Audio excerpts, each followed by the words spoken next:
Bonjour à tous, bonjour à toutes. Nous sommes dans la joie de nous retrouver pour ce nouveau numéro de notre émission Mise au point. Il ne nous aura pas échappé par rapport aux informations concernant la situation de la pédocriminalité au sein de l'Église catholique. Selon le rapport Sauvé, il y aurait près de 300 000 victimes sur 70 ans, entre 2900 et 3200 prêtres concernés. Les instances catholiques sont restées muettes par rapport à ces situations et par rapport aussi aux victimes. Le rapport est affligeant. Éric de Moulin-Beaufort, président de la Conférence des évêques de France, a dit ceci. Je le cite, « Le secret de la confession s'impose à nous et est au-dessus des lois de la République. » Pour ainsi dire, le droit canon serait au-dessus des lois de la République. En conséquence, cet homme a été convoqué par le ministre de l'Intérieur, M. Darmanin, le 12 octobre 2021. Le thème de notre émission aujourd'hui tourne autour de cette question. Les lois de la République sont-elles supérieures aux lois de Dieu? Et pour répondre à cette question, nous avons notre invité, le pasteur Moshe de Rouen, qui est avec nous. Pasteur Moshe, bonjour. Bonjour. Bonjour, pasteur Moshe. Je vous pose la question directement. Les lois de la République sont-elles supérieures aux lois de Dieu? La réponse est non. Et philosophiquement, logiquement, c'est ça la réponse correcte. Parce qu'il y a quelque chose qu'on appelle en droit parallélisme de forme et de compétence. Donc la personne qui établit quelqu'un, c'est cette personne-là qui va lui donner des ordres pour le travail. C'est cette personne-là qui va aussi le démettre. Donc si je t'ai mis quelque part, c'est moi qui vais aussi te donner des ordres. J'ai le dessus sur toi, en quelque sorte, puisque c'est moi qui t'ai établi. Parallélisme de forme et de compétence. Et si nous considérons que c'est Dieu qui a créé les humains, c'est Dieu qui les a mis sur terre, qui est au-dessus de l'autre? C'est Dieu. Donc si on est vraiment croyant, on doit considérer que les lois de Dieu sont au-dessus des lois des humains. D'accord.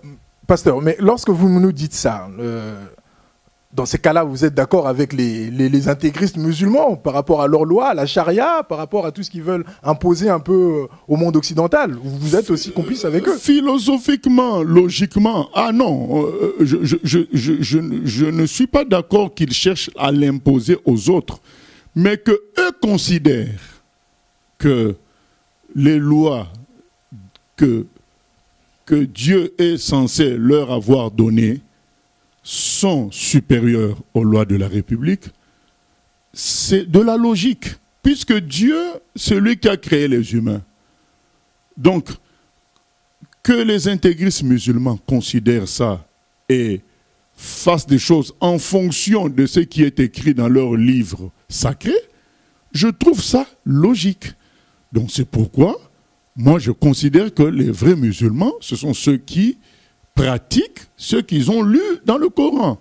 Maintenant, que ça contrevienne aux lois de la République, ça c'est une autre affaire. Ça c'est une autre affaire, mais logiquement, si je considère que si Dieu m'a parlé, je mets sa parole au-dessus de toute autre loi. Mais, pasteur Moshe, à ce moment-là, il y aurait comme une sorte de désordre, parce que les musulmans vont vouloir imposer leurs lois, enfin, vous dites pas imposer, mais vont penser ceci.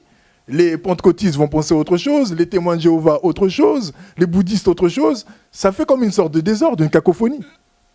Là, maintenant, c'est que chacun doit prendre ses responsabilités. Nous sommes dans une république et chacun pense que son Dieu, entre guillemets, a raison.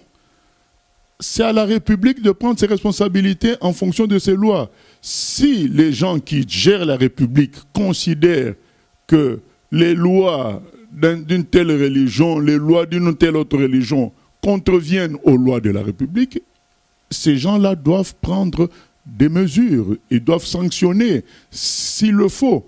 Mais philosophiquement, logiquement, on ne peut pas vouloir faire dire à quelqu'un que les lois de la République sont au-dessus des lois divine. D'ailleurs, voilà, malheureusement, ce monsieur-là, Eric, il se serait excusé d'avoir dit cela. C'est pas normal. Logiquement, les lois de Dieu sont au-dessus.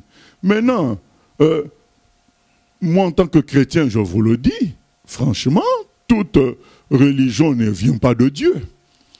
Et les autres diraient la même chose, mais comme les religions se contredisent, forcément, il y en a qui ne viennent pas de Dieu.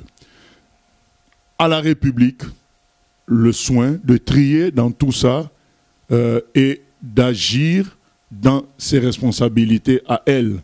Donc si elle considère que les gens, dans leur application de leurs lois, contreviennent aux lois de la République va prendre son courage à deux mains, dénoncer cela et prendre des sanctions. Mais vouloir faire avouer à un croyant que les lois de Dieu seraient inférieures aux lois de la République, c'est de la dictature de la pensée. Donc on veut commander à quelqu'un de penser quelque chose. Ce n'est pas normal.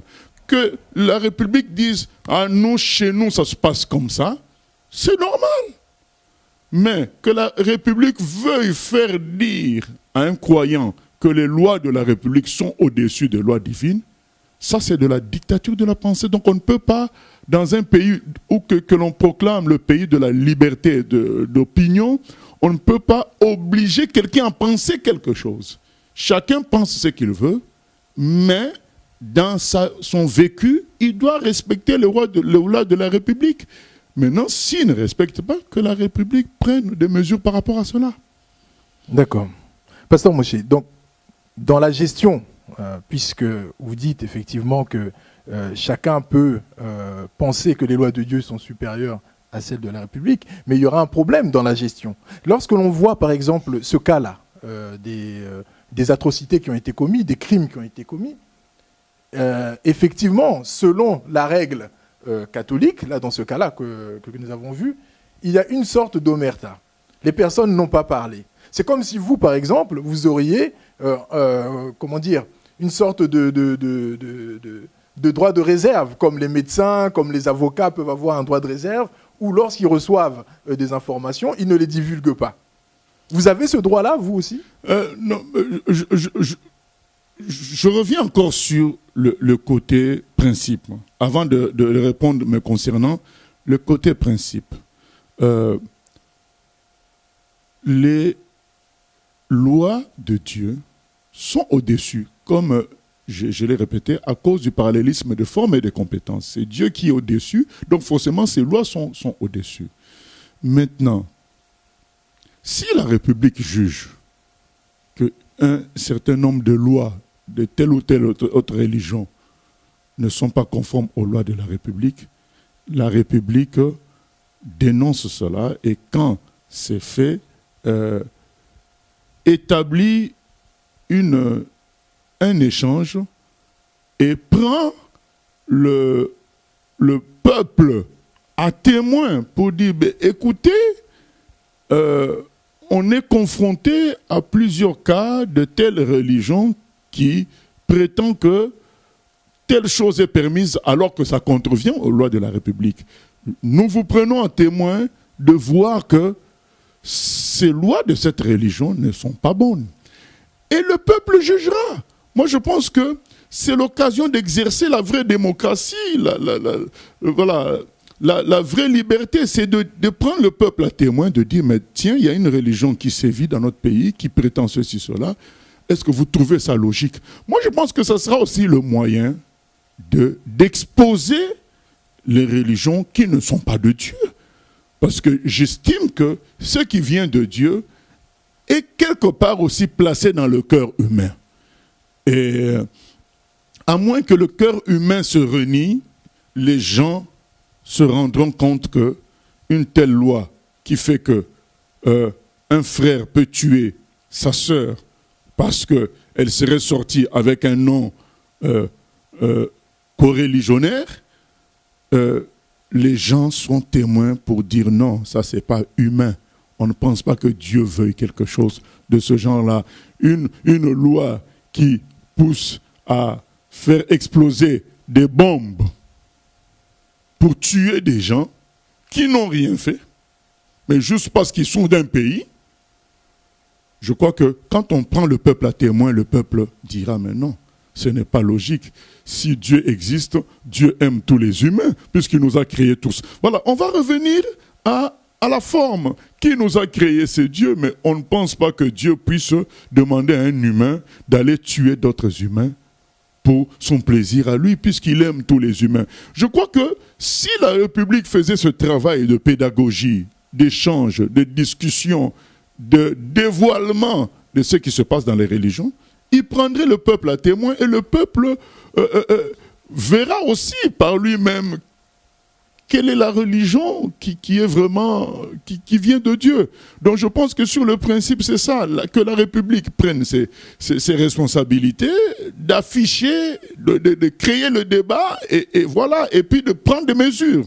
Parce que, voilà, s'il n'y a pas de débat, il n'y a pas d'échange, et on prend des mesures, ça peut être incompris. Mais que la République prenne ses responsabilités dans ce sens-là. Maintenant, on revient sur la question, qu'est-ce que nous, on aurait fait, mais qu'est-ce que dit en quelque sorte la Bible? Parce que nous appliquons la Bible. La Bible ne nous appelle pas à un secret pour le secret. Mais la Bible nous fait considérer tous les humains comme étant des victimes de Satan, des victimes du péché. Le voleur, pour nous, est aussi victime. Alors que dans la société, le voleur est juste coupable.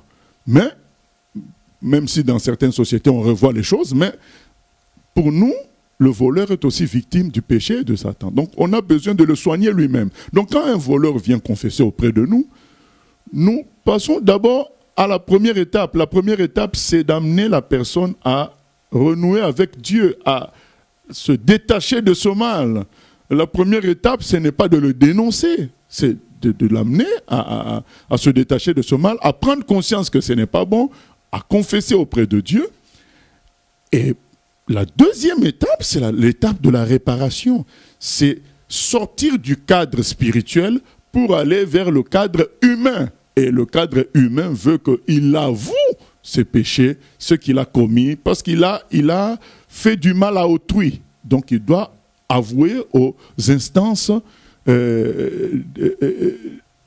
compétentes. Donc normalement, un serviteur de Dieu, en deuxième étape, doit dire à la personne qui a fait un mal de passer à la réparation. Nous avons l'histoire de Zachée, qui était collecteur d'impôts dans Luc 19. Lorsqu'il s'est converti à Jésus, il a tout de suite dit qu'il allait restituer les biens qu'il a volés aux gens.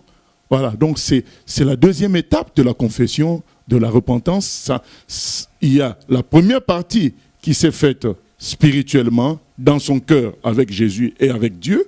Et la deuxième partie, ça se fait maintenant dans la réparation. Du coup, on doit avouer ce qu'on a fait comme mal au prochain, auprès des instances compétentes. Donc je pense que nous, c'est ce qu'on ferait et c'est ce qu'on doit faire. C'est ce que la Bible veut, c'est que dans un premier temps, on s'occupe de la personne et dans un deuxième temps, on s'occupe de la réparation. C'est-à-dire la personne doit aller voir les autorités pour avouer ce qu'elle a fait. D'accord, donc en deux temps. Une question me traverse comme ça, mais lorsque on écoute ce que vous nous dites, on peut se poser la question à savoir, mais ne vous sentirez-vous pas complice lorsqu'une personne vient vous avouer des atrocités comme celle-ci? Ne vous considérez-vous pas comme un complice lorsque vous ne le dites pas? Le laps de temps où je ne le dis pas est un court laps de temps, enfin plus ou moins court laps de temps dans le but de sauver la personne d'abord. Parce que la personne qui est venue se confier en moi attend un salut qui vient de Dieu. Parce que si elle est venue vers moi, elle sait que je suis serviteur de Dieu. Donc je dois œuvrer pour sa réconciliation avec Dieu. Quand j'ai œuvré pour cette réconciliation, on peut passer à la deuxième étape. Et d'ailleurs, en général, les personnes elles-mêmes éprouvent le besoin, quand elles ont renoué avec Dieu, d'aller se livrer aux autorités. Normalement, ça doit venir naturellement. Et si ça ne vient pas, si après notre conseil d'aller le faire, ça ne vient pas, on se réserve le droit de dénoncer cette personne après l'avoir prévenue. On dit, monsieur, ce que vous avez fait est un acte publiquement irrépréhensible. Ça contrevient aux lois du pays parce qu'il ne faut pas oublier que Dieu nous demande de nous soumettre aux autorités du pays. Mais il ne nous demande pas de mettre les lois du pays au-dessus de lui. Mais il nous demande de nous soumettre aux autorités du pays. Donc, nous devons nous soumettre, nous disons à la personne, écoutez, ce que vous avez confessé est grave, nécessite à être entendu par les autorités du pays, parce qu'on peut être considéré effectivement comme complice. Voilà, donc si la personne ne nous écoute pas après 2 relances, nous la prévenons que nous allons en informer aux autorités du pays. Pasteur Mossé, je poussais un peu le bouchon par rapport au laps de temps. Mais si dans ce laps de temps, nous savons qu'il y a des personnes qui disent « Oh, je ne vais plus recommencer », mais finalement, elles reprennent. Mais si, entre-temps, elle commet un autre crime, comment est-ce que ça peut être considéré? Vous vous sentirez peut-être coupable, entre-temps? Ah non, parce que, comme je viens de le dire, dans la vision divine, le voleur, le criminel est aussi victime. Donc, nous travaillons comme ferait un médecin. C'est-à-dire qu'un médecin peut soigner pendant la guerre un ennemi. Un médecin, lorsqu'il reçoit aux urgences quelqu'un qui est en train de se vider de son sang, il ne commence pas par se dire qu'est-ce qu'il a fait comme acte, qu'est-ce qu'il a poignardé. Il commence d'abord par soigner la personne. Quand la personne a un état stabilisé, on peut passer à l'étape de faire intervenir les autorités pour les enquêtes ultérieures. Donc voilà, donc nous nous comportons en médecins et ce n'est pas une science exacte, mais c'est ça la logique divine. Mais ça ne veut pas dire que nous refusons ce que les autorités ont décidé. Au contraire, la Bible dit soumettez vos autorités, mais cette soumission ne met pas les autorités au-dessus de Dieu. C'est pourquoi dans Acte 4, 19 et dans Acte 5, 29, il est écrit entre Dieu et les hommes, nous devons obéir à Dieu. Donc quand il y a conflit entre les lois divines et les lois humaines, nous obéissons à Dieu. Mais dans la vie quotidienne, dans la vie normale, où il n'y a pas de conflit, nous devons nous soumettre directement aux autorités sans discuter. D'accord. Bon, je pense, bien aimé, que l'explication a été suffisamment claire par le pasteur Mossé. Nous tendons à la fin de notre émission. Pasteur, avez-vous un message à adresser aux personnes qui nous écoutent, aux personnes qui nous regardent, avant de finir cette émission? Oui, le message adressé, premièrement, je réitère ce que j'ai dit concernant les forces laïques, les forces de la République. Écoutez, il faut prendre les choses dans le sérieux, pas convoquer les gens pour dire mais vous n'avez pas le droit de dire ceci, ça c'est la dictature de la pensée.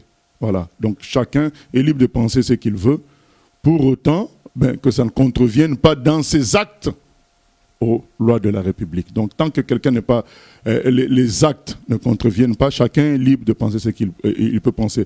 Et après, si les lois de la République ne sont pas respectées, que la République prenne des sanctions par rapport à cela, et que la personne aussi qui a dit les lois de Dieu sont déçues, assume ses responsabilités, assume les conséquences de son choix de Dieu. Voilà, donc que chacun assume. Et je dis aux chrétiens, beaucoup de chrétiens se sont affaiblis, ont reculé dans la mission divine d'évangéliser le monde entier en prétextant qu'on ne veut pas enfreindre telle loi. Bien aimé, sauver les âmes, aller dire la bonne nouvelle est au-dessus des lois de la République. Le Seigneur a dit, allez faites de toutes les nations des disciples. Conduits par le Saint-Esprit, nous devons obéir à Dieu pour appliquer cette loi-là, même si ça peut passer par le fait de contrevenir à certaines lois de ce monde. Voilà, que nous puissions revenir à l'autorité divine et nous verrons la gloire de Dieu. Merci pour votre attention. Merci, pasteur Mossé, de nous avoir donné tous ces éléments-là. Nous vous souhaitons une bonne journée et à bientôt pour un prochain numéro de notre émission